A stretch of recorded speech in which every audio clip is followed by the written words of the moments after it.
اور ایک اور چیز جس کی طرف ہم آپ کی توجہ دلانا چاہتے ہیں کہ مولانا مودودی صاحب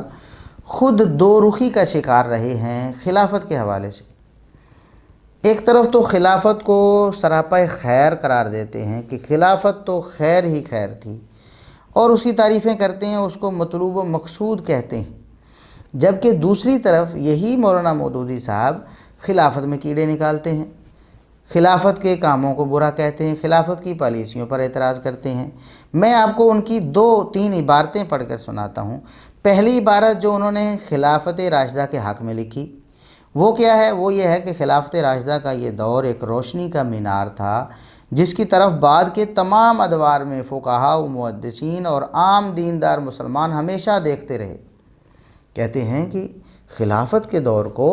مسلمان بڑی قدر کی نگاہ سے دیکھتے رہے اور اس کی طرف رہنمائی کے لیے رجوع کرتے رہے، اور اسی کو اسلام کے مذہبی، سیاسی، اخلاقی اور اجتماعی نظام کے معاملہ میں معیار سمجھتے رہے۔ یعنی بعد والے مسلمانوں کے لیے یہ خلافت معیار رہی ہے، اس کو دیکھ دیکھ کے وہ اپنا جو ہے قبلہ درست کرتے تھے، اپنی سمت جو ہے وہ متعین کرتے تھے خلافت راشدہ کو دیکھ کر۔ تو خلافت راشدہ ایک معیاری چیز تھی اور ایک خیر ہی خیر تھی۔ لیکن اسی کتاب میں اگلے صفحات میں مودودی صاحب نے لکھ دیا، لیکن ان کے بعد یعنی ابو بکر و عمر رضی اللہ عنہما کے بعد جب حضرت عثمان جانشین ہوئے تو رفتہ رفتہ وہ اس پالیسی سے ہٹتے چلے گئے۔ یعنی جو پالیسی قرآن و سنت کی روح سے ابو بکر و عمر رضی اللہ عنہما نے اپنائی تھی، وہ خدا نخواستہ نعوذ باللہ سیدنا عثمان رضی اللہ عنہ نے وہ پالیسی چھوڑ دی اور قرآن و سنت کی مخالفت کی، نعوذ باللہ۔ یہ الفاظ میں بطور نتیجہ اور بطور منطقی جو نتیجہ ہے وہ بیان کر رہا ہوں۔ کوئی یہ نہ کہے کہ میں کوئی مولانا مودودی صاحب کی کتاب میں اپنی طرف سے الفاظ ڈال رہا ہوں۔ ان کے الفاظ یہ ہیں کہ ابو بکر و عمر رضی اللہ عنہما کے بعد جب حضرت عثمان رضی اللہ عنہ جانشین ہوئے تو رفتہ رفتہ اس پالیسی سے ہٹتے چلے گئے۔ انہوں نے پے در پے اپنے رشتہ داروں کو بڑے بڑے اہم عہدے عطا کیے اور ان کے ساتھ دوسری ایسی رعایات کیں جو عام طور پر لوگوں میں ہدف اعتراض بن کے رہیں۔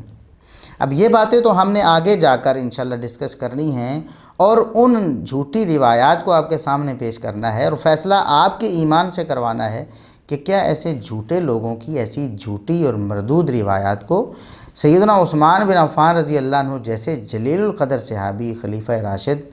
نبی کریم صلی اللہ علیہ وسلم کے دوہرے داماد اور جنتی صحابی کے بارے میں ان جھوٹی روایات کو لے لینا اور ان کا مقام و مرتبہ ان روایات کی روشنی میں طے کرنا اور ان کا طرز عمل اور ان کا طرز سیاست ان جھوٹی روایات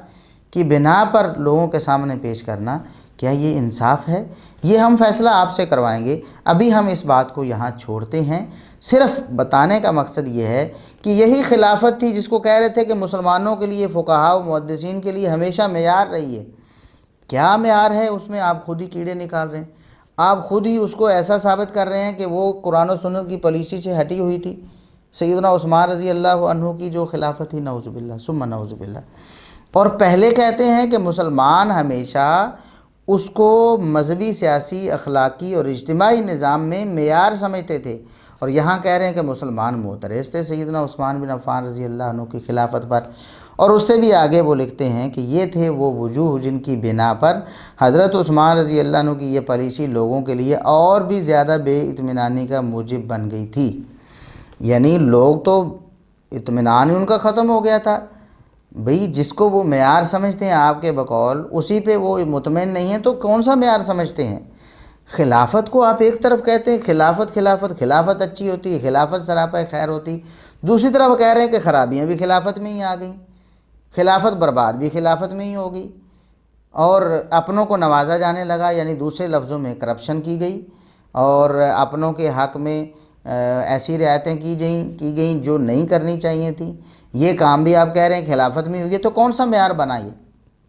حالانکہ یہ سب باتیں جھوٹ پر مبنی ہیں انشاءاللہ، جیسے ہم آگے بیان کرنے والے ہیں، لیکن ہم یہاں یہ بتانا چاہتے ہیں کہ خلافت کے حوالے سے خود مولانا مودودی صاحب جو ہیں وہ دو رخی اور دوگلی پالیسی کا شکار رہے ہیں۔ اب دیکھیں وہ لکھتے ہیں کہ حضرت عثمان رضی اللہ عنہ کی پالیسی کا یہ پہلو بلا شبہ غلط تھا، اور غلط کام بہرحال غلط ہے، خواہ وہ کسی نے بھی کیا ہو۔ اب جب مسلمانوں نے سیدنا عثمان رضی اللہ عنہ کا دفاع کیا کہ ان پر اعتراضات بے جا ہیں، غلط ہیں، وہ درست نہیں ہیں، تو مولانا مودودی صاحب پھر پیغام کیا دیتے ہیں مسلمانوں کو؟ کہتے ہیں کہ اس کو خامخواہ کی سخن سازیوں سے صحیح ثابت کرنے کی کوشش کرنا نہ عقل و انصاف کا تقاضا ہے اور نہ ہی دین کا یہ مطالبہ ہے کہ کسی صحابی کی غلطی کو نہ مانا جائے۔ دیکھیں، صحابہ کرام معصوم عن الخطا نہیں تھے، لیکن کیا ان کے معصوم نہ ہونے سے کسی کو یہ حق مل جاتا ہے کہ وہ ہر جھوٹ کو ان کی طرف منسوب کرتا رہے اور جھوٹے الزامات ان پر دہراتا رہے؟ کیا یہ درست ہے؟ سیدنا علی رضی اللہ عنہ پر کیا کوئی شخص جھوٹی روایات کی بنا پر ان کے بارے میں بھی کوئی بات کر سکتا ہے، یا ایسا فیصلہ کر سکتا ہے، یا ایسا کوئی رخ ان کی شخصیت کا متعین کر سکتا ہے؟ نہیں، بالکل نہیں۔ تو پھر سیدنا عثمان رضی اللہ عنہ کے بارے میں یہ چیز مودودی صاحب نے کیوں اپنائی؟ یہ ہمارا سوال ہے۔ وہ کہتے ہیں کہ اب ان کا کوئی دفاع بھی نہ کرے، دفاع کرے گا تو وہ کہتے ہیں خامخواہ کی سخن سازی ہوگی اور پھر غلط کو صحیح کہنے کی ناکام کوشش ہوگی۔ حالانکہ سیدنا عثمان رضی اللہ عنہ کی پالیسیاں بالکل خلافت راشدہ کے اصولوں کے عین مطابق تھیں، کوئی مسلمان ان پر معترض نہیں تھے۔ وہ تو باغیوں کا ایک ٹولہ تھا جن کا کام ہی انتشار پیدا کرنا تھا، اور انہوں نے اپنا وہ کام سر انجام دیا، جس کی پاداش میں سیدنا عثمان بن عفان رضی اللہ عنہ شہید ہو گئے۔ اور اس حوالے سے ہم پورا ایک لیکچر دے چکے ہیں شہادت عثمان رضی اللہ عنہ پر، کہ نبی کریم صلی اللہ علیہ وسلم کی بشارتیں کیسے کیسے سیدنا عثمان رضی اللہ عنہ کی شہادت کے حوالے سے پوری ہوئیں۔ ان کی شہادت کو بطور اعزاز ذکر کیا گیا، اور ان کی شہادت کو ان لوگوں کا قصور قرار دیا گیا جن لوگوں نے یہ بدبختی کی تھی۔ سیدنا عثمان رضی اللہ عنہ کو قصور قرار نہیں دیا گیا، جبکہ مولانا مودودی صاحب اور ان کے جو ماننے والے اسحاق جھالوی فیصل آبادی صاحب اور اسی طرح مرزا محمد علی انجینئر صاحب، وہ سارے کے سارے کہتے ہیں کہ سیدنا عثمان رضی اللہ عنہ کی شہادت ان کے اپنے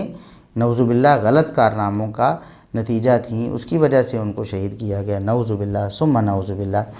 تو بہرحال یہ باتیں تو ہم آگے بیان کریں گے کہ یہ ساری جھوٹی داستانیں ہیں جن کی بنا پر یہ باتیں کی گئیں، لیکن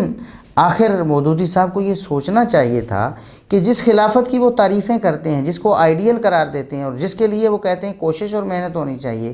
اور جس کے لیے وہ کہتے ہیں کہ میں اپنا لکھتا ہوں یا لکھ رہا ہوں اس کے غم میں، خلافت کے غم میں، اسی خلافت کے خلاف تو خود انہوں نے سارا کچھ کیا ہے۔ یعنی یہ تو ایک نادان دوست والی بات ہوئی نا، کہ خود ہی نقصان کر رہے ہیں، خلافت کی تعریفیں بھی کر رہے ہیں اور خود ہی خلافت کے بارے میں ایسا تاثر دے رہے ہیں کہ لوگوں کے ذہنوں میں جائے کہ یہ خلافت ہوتی بھلا جس میں اپنوں کو نوازا جائے، یہ کرپشن جو ہے اخلاقی کرپشن اس میں کی جائے، اور جس میں لوگ مطمئن نہ ہوں، لوگوں میں اضطراب اور بے چینی ہو پالیسیوں کے حوالے سے، اور جس میں ابو بکر و عمر رضی اللہ عنہما کی پالیسیوں کو چھوڑ دیا گیا ہو اور ترک کر دیا گیا ہو، تو وہ بھلا معیاری ہوتی ہے اور اچھی ہوتی ہے۔ تو یہ ایک تضاد تھا مولانا مودودی صاحب کا جو ہم نے آپ کے سامنے رکھ دیا ہے۔